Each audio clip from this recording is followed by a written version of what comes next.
high-profile reporter just got fired in the blink of an eye. The reason?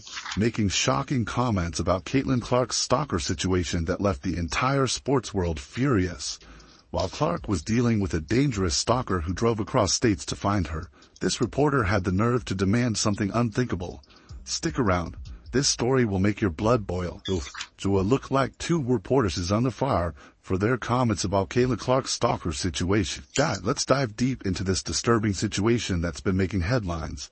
Caitlin Clark, the basketball sensation who's been breaking records left and right, recently dealt with something no one should ever experience.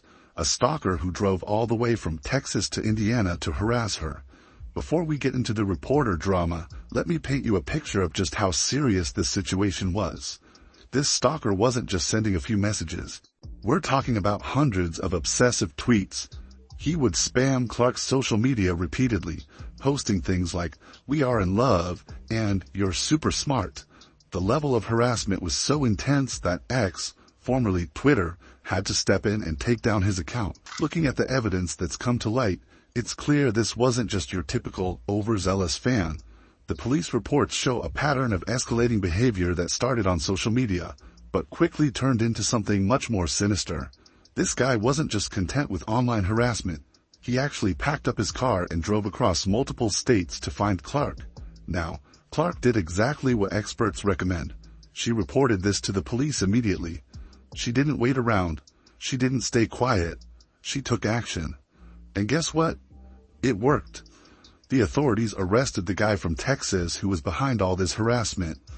But here's where the story takes an even darker turn. Court documents reveal that this wasn't just some random decision to drive to Indiana. This guy had been planning this for weeks. He'd been mapping out Clark's potential locations, trying to figure out her daily routine, and even attempted to find out where she lived. We're talking about someone who was completely obsessed and potentially dangerous. When the police finally caught up with him, they found some pretty disturbing stuff in his car. He had maps marked with possible locations where Clark might be, screenshots of her social media posts printed out, and even some personal items he claimed were gifts for her. This is the kind of stuff you see in crime documentaries. Not something you expect to happen to a college basketball star. The real kicker? This guy actually tried to justify his actions in court. He claimed he was just a passionate fan who wanted to support Clark's career. But the evidence told a different story. The hundreds of unanswered messages, the obsessive tracking of her movements, the cross-country stalking trip. This was clearly harassment. Plain and simple. What's really important to understand here is how Clark handled this situation. Despite being in the middle of an incredible season, breaking records left and right, she had to deal with this terrifying situation behind the scenes. But she didn't let it stop her. She kept playing amazing basketball while taking the necessary steps to protect herself. The basketball community initially rallied around Clark. Coaches, players, and fans all showed their support. Security was tightened at games, and people were on high alert. It seemed like everyone understood the seriousness of the situation. Well, almost everyone. This brings us to the media coverage of the incident. Most reporters handled it with the sensitivity it deserved. They reported the facts, emphasized the importance of taking stalking seriously, and respected Clark's privacy.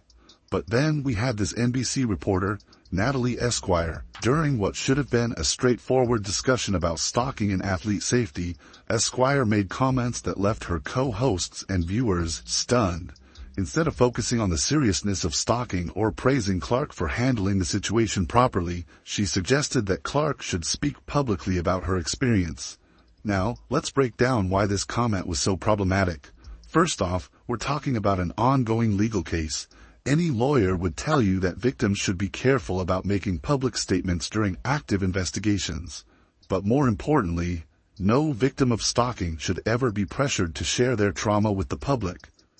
The co-host tried to save the situation, immediately jumping in to point out that this isn't something anyone should be expected to discuss publicly. You could see the discomfort on their face as they tried to steer the conversation back to safer ground. But the damage was already done. What makes this even more concerning is that this wasn't Esquire's first questionable comment about Clark. Looking back at her previous coverage, there's been a pattern of subtle criticism and unnecessary jabs. It's like she had some sort of issue with Clark's success and was looking for ways to undermine it. But the sports world wasn't having it. Within hours of the show airing, social media exploded with criticism. Former athletes started sharing their own experiences with stalking and harassment, explaining why Esquire's comments were so harmful. Sports journalists from other networks called out the insensitivity of suggesting a stalking victim needs to speak publicly. The response wasn't just from the media either. Fans started digging up Esquire's previous comments about Clark, creating compilation videos showing a pattern of negative coverage. College basketball coaches spoke up about the importance of protecting their players' privacy and mental health. Even organizations that work with stalking victims released statements condemning the suggestion that victims should have to share their stories publicly.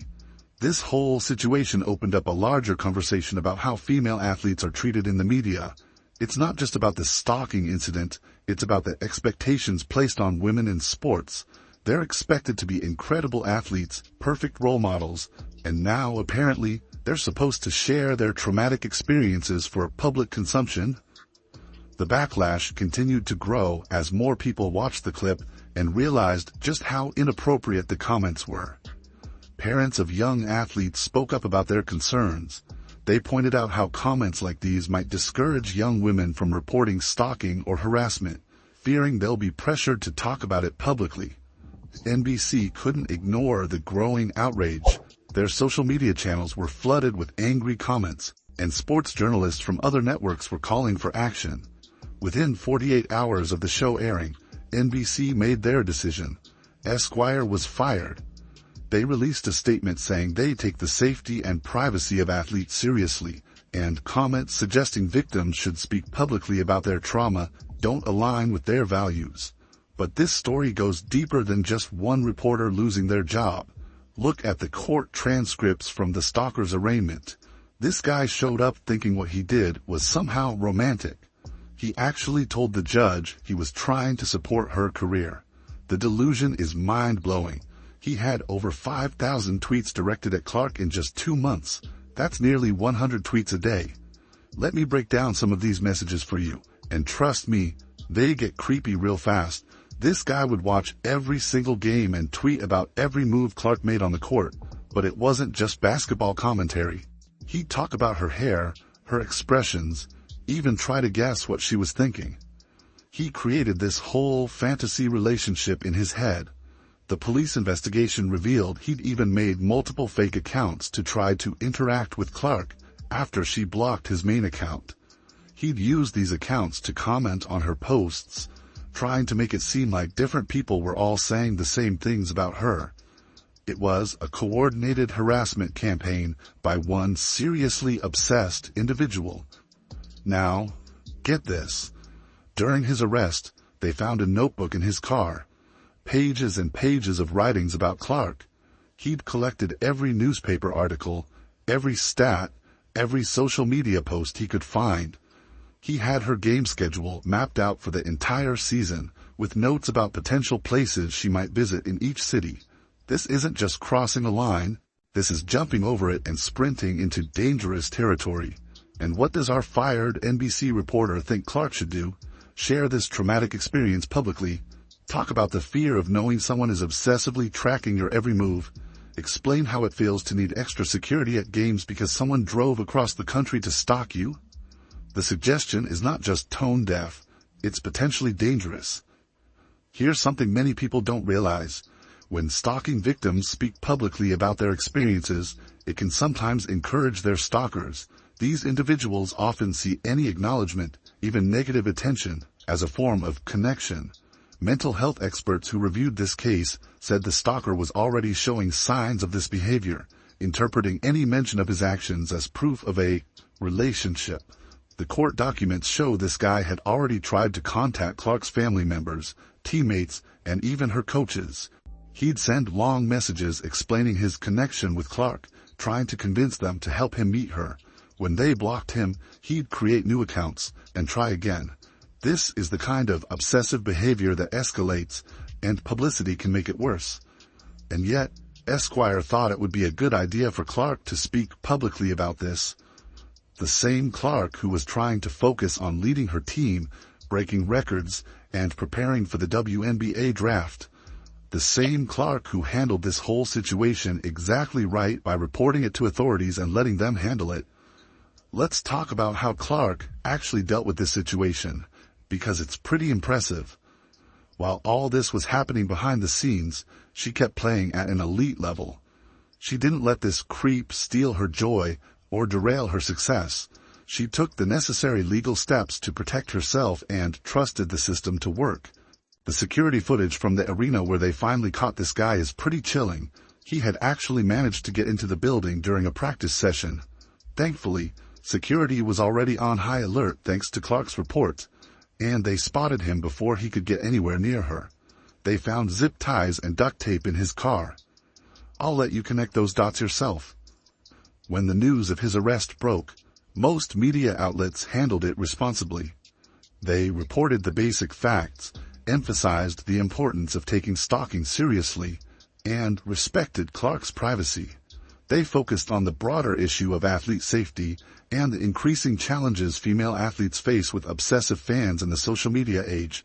Some outlets even brought on security experts to discuss how athletes can protect themselves. They talked about the importance of reporting suspicious behavior early, keeping records of harassment, and working with security teams. It was responsible journalism that could actually help other athletes who might face similar situations. But instead of following this example, Esquire decided to criticize Clark for not sharing her story publicly. She actually suggested that Clark had some sort of obligation to speak out, as if being a victim of stalking somehow makes you responsible for educating the public. It's this kind of backward thinking that often keeps victims from coming forward. The response from other female athletes was powerful. Several WNBA players shared their own experiences with stalkers and obsessive fans. They talked about the fear, the constant looking over your shoulder, the way it affects your daily life. They praised Clark for handling it the way she did, and condemned any suggestion that victims owe the public their story. Even male athletes stepped up to support Clark. Several NBA players spoke out about their own experiences with obsessive fans and stalkers. They emphasized that this isn't just a women's issue. It's a serious safety concern that affects all public figures. But they also acknowledged that female athletes often face more severe and persistent harassment. The police chief who handled the case actually came forward to praise Clark's actions. He said her quick reporting and cooperation with law enforcement made it possible to catch this guy before things could escalate further. He used it as an example of how stalking victims should handle these situations. Report it, document everything, and let the professionals handle it.